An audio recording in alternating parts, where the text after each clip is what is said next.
ወይኔ ዳኒ የዚህኛል መያፈቅር ካለ ምን ነው እስኮን ያሰቃያት ታዲያ? ለምን አሁን ስቆርጥብኝ እንዴት አልገዘ እንዴት ታስፈራራታለህ? በጣም ነውር ነው እውነት። ዳጊ ጥሩ አደረክም ማለት ነው። ሰላም ጤና ይስጥልኝ ውድና የተከበራችሁ የስለ ህይወት ሚዲያ እንኳን ወደዚህ ቻናል መጣችሁ። ይህ ቻናል እንግዲህ አዲስ ነው። ሰብስክራይብ ላይክ በማድረግ ቤተሰብ ይሁኑ። እንግዲህ ትኩስ መረጃዎችን እናቀርባለን። እንግዲህ ዛሬ ዳኒ ማለት ነው ሮሚ ዞን አይተሉ በቃ በጸሎት ፍቅረኛሽ አይደለም እኔ ብቻ ነኝ ፍቅረኛሽ ከውን በኋላ ከሌላ ጋር እንድትሄጂ አልፈልግም ብሎ በሩን ዘግቶ ሲያስፈራራት ነበር ማለት ነው። ዳኒ ግን በእውነት በጣም እንትን ብያለሁ ማለት ነው። በፊት ምን ተው ማለቴ በቃ ፍቅርን ግለጽለት እንደ ሴት ልጅ እኮ ነው። ስንት 10 ምናምን አመት ካንተ ጋር በቃ በፍቅር ታፈቅራለሽ። ግን አንተ በቃ ሁሉ ጊዜ ሚዲያ ላይ ስትቀርብ ራሱ ማለት ነው እኔና እሱ እኮ በቃ በትና ወንድም ነው ስላለ ሁሉ ጊዜ ማለት ነው። እሷ ግን ትፈልጋለች እንደ ሴት ልጅ እድሜ እኮ ቁጭ ወንት ነው ያለም እኮ እሷ እኮ አሁን ጽጌ እኮ ትልቅ ሰው እኮ ናት ማለት ነው። ስንት አመት ማለት አሁን እነሩታና ብሽ መጥቶ አሁን ያው ተጋባው ነፍሰ ጡር ናት። እግዚአብሔር ይመስገን ማለት ነው። በጣም እናንተ ቆይታችኋል። ለምንድን ነው ሌላ ሰው ጋር እናንተ የማፈልጉት ሌላ የማፈልጉት ሰው ሲመጣ እንትን የምትሉት ማለት ነው ወንዶች? እንዴ እሷ እኮ በስሜቷ ተጫወት ነው ዳኒ፣ በስሜቷ ተጫወት እንዴ። ኮሜንታተሮች ራሱ ተው በቃ የሆነ ሰዓት እናንተ ተነስታችሁ ነበር። እንደውም ጽጌንት ዲጄና ፈቀርኩ ላይ ያዙ ልቀቁኝ ተነቀሻታለሁ ምናምን ስትል ነበር። በዛ ሰዓት እሷ አይከፋትም እንዴ? ሴት እኮ ነው እሷ አትናደድም? እሷ አይከፋትም? ይሄ ለምን እንዴት ታደርጋለህ? አልገባኝም። ለምን ነው እንደዚህ የምታደርገው? ለምን እሷን ተስከፋታለህ? ይሄ በእውነት ነውር ነው። እንደዚህ አይደረግም። እግዚአብሔር ነው እንደዚህ አይደረግም። እና ማለት ነው ዛሬ ሩንዙ በጸሎት እኮ ፍቅረኛሽ አይደለም። ስለዚህ እኔ ብቻ ነኝ። በባለፈው እንደውም የሆነ ሰዓት በተጣላችሁ ሰዓት እኔ አፈቅርሃለሁ ስትልህ እኔ እኮ እንዴት ነው እንጂ ማይሽ እኔ እንደምንም አላይሽም ምናምን ብለህ እሷን አሰፍ በስሜቷ ተጫወትክ። አሁን ምን የተለየ ነገር አለ? ምን የተለየ ነገር አለ? እና ዳኒ አልገባኝ። የተለየ ነገር አለ እንዴ? የተለየ ነገር የለም እኮ። ለምንድን ነው በህይወቷ የምትጫወተው በስሜቷ የምትጫወተው? እና ጽጌ በጣም ነው እንትን ያለው ማለት ነው። በጣም የተናደደው በጣም ከምንም በላይ በጣም ተናደዋል። በጣም እንትን ብለዋል። እግዚአብሔርና እንዴ እና ታዲያ ጎትታ አልጋ ላይ ምን ልታደርጋት ነው? ይሄ እኮ ነውር ነው። እንደዚህ ይደረግም እኮ በር ዘግተህ እንዴ ምን ነው? አረ በጣም ይደብራል ዳኒ። ጽጌ ደግሞ ማለት ነው በቃ በጣም ተወስነ እኮ ተወጂዋለሽ። ያው ግን የውዙሩን ላከራው በለሽ ነው እንጂ ተወጂዋለሽ እንጂ አልጋ ቤት ይዞና እንትን ሲልሽ በቃ ምን ልታደርጊ ነው እሪላለሁ እጮሃለሁ ምናምን ያልሽ በቃ ደስ ማለት ደስ ብሎሽ ነው እሱ አንቺ እንደማይጎዳ እንደዚህ ስልሽ በጣም ደስ አለሽ። በቃ ያው ሴት ለሴት ያው አስተዋውቃል ማለት ነው። ሙስትሽ በጣም ደስ ብሎሻል። ግን ያው እንትን ለማለት ነው እሱ ለማንገላታትና ለማሰቃየት ነው እንጂ ሌላ ነገር አይደለም። ጽጉዬ እንጂ እሱን ተወጂዋለሽ ታፈቅረሽ በደንብ ነው የምታፈቅሪው ማለት ነው። ግን ደግሞ ደስ ለጀግና ነሽ ማለት ነው። በቃ እንደዚህ ነው መሆን ያለበት። አዎ ያን ማለት በጸሎት የሚባለው ሲጀመር ፍቅረኛሽ አይደለም። እሱን ለማናደር ነው እንትን ያልሽው ማለት ነው። ግን በቃ እሱ የራሱ እውነትም ማፈቅራታለሁ ማለት እንዴ? ለምንድን ነው እሱ ከሌላ ወንድ ጋር እሷ ከሌላ ወንድ ጋር እንትን ስትል ለምንድን ነው እኔ ከፋይ ለኪ እውነትም ማፈቅራታለሁ ማለት ነው?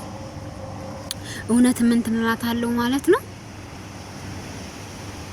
በቃ ብሎ እንዴ ወደ ኋላ ዘውር ብሎ እንዴ በቃ አድርገሽዋል ማለት አሁን ላይ ነቃና እኔ ብቻ ነኝ ፍቅረኛሽ አለሽ ማለት ነው። አንቺ በጣም ተወጃለሽ ነገራችን ላይ ማለት ግን ደግሞ አንገላቸው አንቺ እንዴ ይሄን ያህል ጊዜ እንዴ 11 አመት ምናምን እኮ እግዚአብሔርና እንዴ ይሁን ብርሽን ስንት አሁን በእናንተ በኋላ እንትን ብሎ ማለት እና ብርሽን እንትና እነሩታየ ማለት ነው።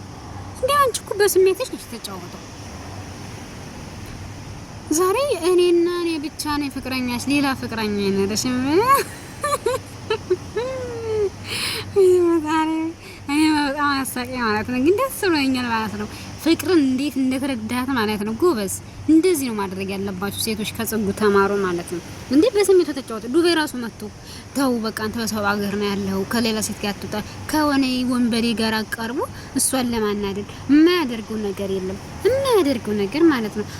ለዛ እንዴ ጠብቀተና ጽጉ ሳጅሪስ እንደ ሌሎች ሴቶች ሳታለቅስ ሌላ እንትናን በጸሎትን ተከራይታይ ነው የሚሆነው መቼም የሆነ ብር ምናምን ከፍለው ነው የሚሆነው እንጂ ዝም ብሎ አይሰራም ልጁ ማለት ነው። ከዛ ብሯን ቆጭ አደረገኝና እስቲ እውነት አንተ ትወደኛለህ ወይንስ አትወደኝም? መቃጠል እንዴት እንደሆነ ነው እያፈቀርኩ ስሜቴን በባለፈው እንኳን ያፈቅራለሁ ስል እንኳን እየተጫወትኩኝ ነበር። እስኪ አሁን እስኪ እውነት ታፈቅረኛለህ ወይስ አትፈቅር? ለአንድና ለመጨረሻ ላይ ይበላ ይሄን ልጅ ተከራየችና ማለት ተከራይተው እኮ ነው ልጅ ማለት ነው ብር ከፍለው ማለት ነው ተከራይተው። ከዛ በኋላ በቃ ምንም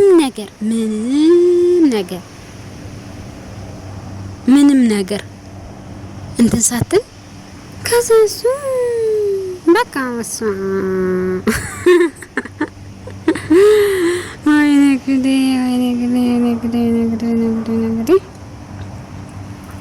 በጣም ነው እንትን ያለው። በጣም ነው በቃ የተናደደ። እውነትም ያፈቅራታል። ጭራሽ ዛሬ ሩም ይዞ እሱ በሱለት ፍቅረኛሽ አይደለም፣ ስለዚህ እኔ ብቻ ነኝ ፍቅረኛሽ አለ እና እየጎተተ ተጸግየም ደግሞ ተወጅዋልሽው ለማስመሰል ነው። አልፊው እንዴ አልፍቶሻል እኮ ማለት ነው። አልፊው አንቺ በደንብ አልፊ። ዝም ብለሽ በቀላል ነገር እንደዚህ በቀላል ነገር እንትን እንዳትዩ እሺ፣ እንዳትዩ ጸግዬ የኔ ማር ማለት ነው።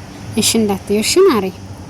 አዎ እንደዚህ ነው። እንደዚህ ስታለፊው ወንዶች እንደዚህ ሲለፉ በጣም እንትን ይላሉ። በጣም ያን ፍቅሩ እንትን ይላቸዋል ማለት እነሱ ፈልገው እንትን ሲሉ ያንን ሰው ማጣት አይፈልጉም ማለት ነው። እና አንቺማ እወድሃለሁ አፈቅርሃለሁ ስትዩ መቼ ተረዳሽ? አልተረዳሽም እኮ አይደል እንዴ? አልተረዳሽም። ስለዚህ እንደዚህ አድርገሽ እሱን መበቀል ነው ያለብሽ ማለት ነው። አንቺ እርግጥ ጀግና ነሽ፣ ተበቀለሽ አንድ ሌሎቹ ያሻለቀሽ ወይኔ ዛሬ እኔ ነኝ ማፈቅረሽ ብሎ ፍቅሩን ገለጸላት ዳኒ ሆነ። የሚገርም እኮ ነው እናንተ። አልገረማችሁም? ግን እንዴት ነው አልገረማችሁም? እኔ በጣም ነው የገረመኝ። እግዚአብሔር ነው ፍቅሩን ገለጸላት በቃ። አሁን አንቺም ትንሽ አንድ ሳምንት 12 ቀን ምናምን ያኔ አንድ ወር ተግደርድርና ከዛ በኋላ እሺ በውና ህይወት እንትን አይደለም። እናንተ እየሰራችሁ ነው፣ ሶሻል ሚዲያ ተሰራላችሁ፣ ብር ታገኛላችሁ። ገባችሁ አይደለም? ስለምትሰሩ በቃ ህይወታችሁን ኑሩ። ተጋታችሁ ህይወታችሁን ብትኖሩ እንደኔ የተሻለና የተመረጠ ነው የሚሆነው ህይወት። ያን እድሜ ያምሱ ሚት ልጅ ቁሞ አይጠብቅም። ጽጌዬ ማለት በቃሽ መዝለሉ የኔ ውድ ማለት ነው። አሁን ረጋ ብለሽ ህይወትሽን ኑሪ እሺ በይው ማለት ነው። ግን ለወዲው እሺ አትበይ። ለምን እሷን ግላተሽ 10 ምናምን ተጠብቀሻል ማለት ነው። ሴት ልጅ ስለሆነ መናገር ስለከበደሽ ነው። ሰዓት ራሱ ብትናገሪ ራሱ ተናረም ስለተከታተላችሁ አመሰግናለሁ። በቀጣይ ቪዲዮ እስከምመጣ ድረስ መልካም ቆይታ